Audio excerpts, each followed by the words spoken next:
আসসালামু আলাইকুম, কেমন আছেন সবাই? আশা করি সবাই আলহামদুলিল্লাহ অনেক ভালো আছেন। বৃষ্টির পরে আমার বাগানের কি অবস্থা সেটা দেখার জন্য চলে আসলাম। ভাবলাম সাথে আপনাদের সাথেও একটু দেখি। এই যে এদিকে দানাগুলি সেদিন রোপণ করা হয়েছে, সব রোপণ করা হয় না, বাকিগুলি আছে, এগুলো রোপণ করতে হবে। সময়ের জন্য করতে পারতেছি না। তো এই যে আমার বাগানের এই অবস্থা। সামারের যে সবজিগুলি বাগানের সেগুলি তুলে তুলে সব খাওয়া হয়ে যাচ্ছে। এখন শুধুই শীতের সবজিগুলি রোপণ করতে হবে, কারণ এখন আর সামারের সবজি এখন আর হবে না। তো কচু শাকগুলি সেদিন আপনাদের ভাইয়া কাটছে, এখনও কাটা যায়, এখনও রেডি হয়ে গেছে। কচু শাকগুলি খাওয়ার জন্য উপযুক্ত হয়ে গেছে। আর এইদিকে ধনিয়া রোপণ করছে। এই যে 2 দিন হয়েছে মনে হয়, ভিডিওটা দেখছেন আপনারা, গ্যার আসার পরে রোপণ করেছে, তাই এই যে ধনিয়া কিন্তু জ্বালায় গেছে। আমি বলছিলাম যে 2 দিনে জ্বালায় যাবে, ঠিকই 2 দিনে জ্বালায় গেছে। কারণ গ্যার আসার পরে যদি ধনিয়া রোপণ করা হয় সেগুলি কিন্তু খুব তাড়াতাড়ি মানে মানে চারাগুলি বড় হয়ে যায়। তো এই তো কচু শাকগুলি। আর এদিকে কিছু গাছ মরে যাচ্ছে, কিছু গাছ আছে। বাগানের এই যে বেগুনটা, মাশাআল্লাহ, এই বেগুনগুলি মনে হয় ওজন এক একটা 1 কেজির উপরে হবে।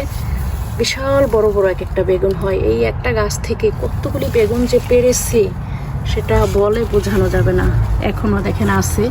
আর এই যে 1 সপ্তাহ গরম পাওয়ার পরে মানে ওয়েদার একদম লো হয়ে গেছিলো, তারপরে অনেকগুলি ফুল ঝরে গেছিলো, থাকে নাই।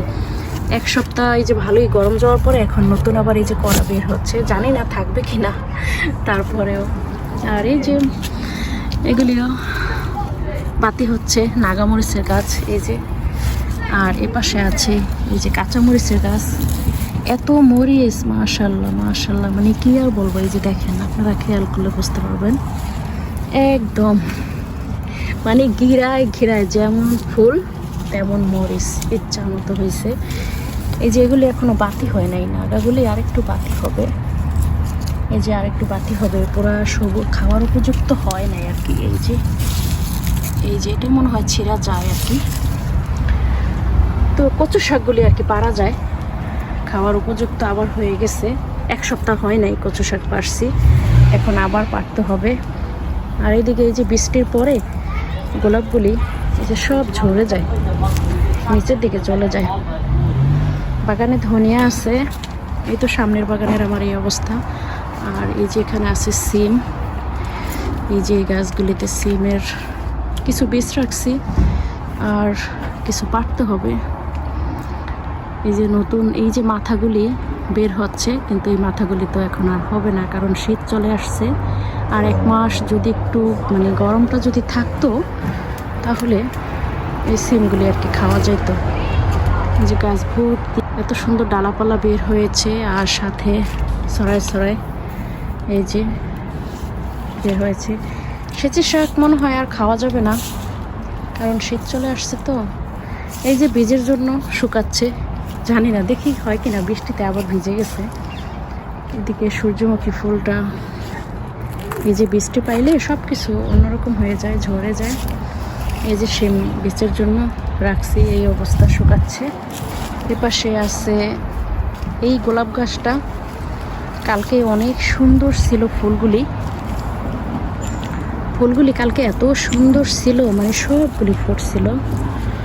তো যখন বৃষ্টি হয়, বৃষ্টি আর বাতাসে, তখন কিন্তু ফুলগুলি একদম ঝরে যায়। ওই যে নিচে পাপড়িগুলি পড়ে আছে, এক একটা ফুল মানে কি আর বলবো। যে দেখেন, আমার হাতের মুঠ হয়ে নিলে একদম মুঠ ভরে যায়, মিষ্টি কালার, একদম সরাই সরাই ফোটে। এই যে দেখেন, সরাই সরাই, একটা না, এই যে ফুটতেছে। একটা গাছে কতগুলি গোলাপ, দেখেন একটা গোলাপ গাছ, কিন্তু গাছটা ভর্তি গোলাপ, অনেকগুলি গোলাপ। এই যে দেখছেন, অনেকগুলি গোলাপ। এদিকে শশা গাছের ঝাঁকা, ওই যে টমেটো। সামারের সব কিছু শেষ হয়ে যাচ্ছে আস্তে আস্তে। এই যে কুমড়া গাছ ঝরে যাচ্ছে, কারণ এখন আর আমি লাস্টে গরম গেছে 1 সপ্তাহ আমি পানি দিই নাই, ভাবছি এখন আর কী করতে পানি দেব, কিন্তু মানে এত মায়া লাগতেছে। এই যে দেখেন, গরম পাওয়ার পরে কি পরিমাণে কুমড়ার মারা ছাড়তেছে, এই যে এত, একটা দুইটা না, মানে নতুন এই যে ডগাগুলি বের হয়ে নতুন ডগাগুলিতে গিরায় গিরায় কুমড়া করা ছাড়ছে। ওই কুমড়াগুলি, কিন্তু গাছটা দেখা যাচ্ছে একদম শুকিয়ে গেছে না, কিন্তু দেখেন একটা না, এই যে এখানে কয়টা দেখছেন, 2টা 3টা ইচ্ছা মতো করা ছাড়ছে। এই যে এখানে একটা ইচ্ছা মতো দেখেন গিরায় কুমড়ার করা ছাড়ছে, কিন্তু এগুলি কি আর থাকবে? এখন এগুলি তো আর থাকবে না, কারণ এখন আবার শীত চলে আসছে। জানি না, দেখা যাক থাকে কিনা, হবে না মনে হয়, এগুলি আর হওয়ার সম্ভাবনা নাই। এদিকে আছে গাছ ভর্তি টমেটো পেকে আছে। তো এই তো আমার বৃষ্টির পরে আমার সামনের বাগানের কি অবস্থা সেটাই আপনাদের সাথে শেয়ার করলাম। বাগানের শাকসবজি এই পাশে।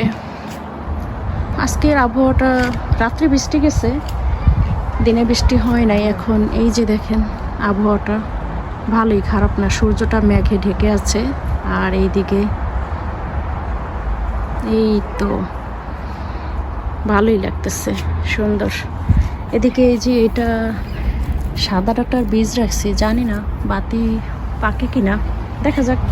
2টা ডাঁটা রাখছি, এখানে একটা আর ওই একটা মাঝখানে। আপনাদের ভাইয়া উঠাই বলাইতে চাইছে, আমি বলছি না থাকুক, তো এই জন্য আর কি 2টাই রাখা হয়েছে। ধনিয়ার বীজ রাখছিলাম, সেগুলি আপনাদের ভাইয়া উঠাই ফেলাইছে, সেদিন দেখছেন। তো ওর এই অবস্থা, ও কোনো কিছু না বীজ রাখতে চায় না, ও ভাবে যে দানা কিনে না তারপরে লাগাইবা। তো এখনও দেখি, কালকে সময় যদি পাই তাহলে আর কি আরও শাকসবজি বাগান থেকে কাটতে হবে। তো আজকের ভিডিওটা এই পর্যন্তই। বৃষ্টির পরে এটা আমার সামনের বাগান, ঘরের সামনের গার্ডেনের কি অবস্থা সেটাই আপনাদের সাথে শেয়ার করলাম। তো ভালো থাকেন সবাই, আল্লাহ হাফেজ।